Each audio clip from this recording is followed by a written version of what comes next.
కొంచెం చేసి కానీ ముసలోళ్ళ కన్నా ఘోరంగా ఉన్నారా బాబు ఇప్పుడైతే ఈ కాలంలో. కొంచెం చేసి కన్నా కాళ్ళ నొప్పులు, ఈళ్ళ నొప్పులు, నడుము నొప్పులు, బ్యాక్ పెయిన్. ఎందుకు మీ వయసు ఎంత అని అడిగితే 20-30 లోపట్నే ఉన్నారు వీళ్ళకి బ్యాక్ పెయిన్. ఎందుకు మీకు ఇవన్నీ వస్తున్నాయి? Why? The reason is you are very much lazy and many things.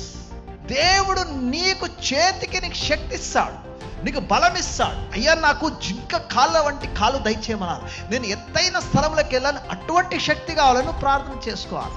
నేను పని చేయడానికి నువ్వు సమర్థత దయచేయని ప్రార్థన చేయాలి. అప్పుడే దేవుడు నిన్ను ఆశీర్వదిస్తాడు. అంతేకాని కూసిన కాడ పడాలి పడాలి పడాలంటే ఏం పడాయి బిడ్డ. రాయి కొడితే కానీ రాలితే చింతకాయలు కూడా. నువ్వు కూసిన కాడ చింతకాయలు రాలంటే కాకి వచ్చి రెట్టేసిపోతుంది, అది నోట్లో పడాలంటే రెట్ట పడుతుంది. జ్ఞాపకం పెట్టుకో. సో ప్రతి విషయంలో నువ్వు కష్టపడడానికి నీవు ఆసక్తి కలిగి ఉండాలా అని బైబిల్ సెలవిస్తున్నది.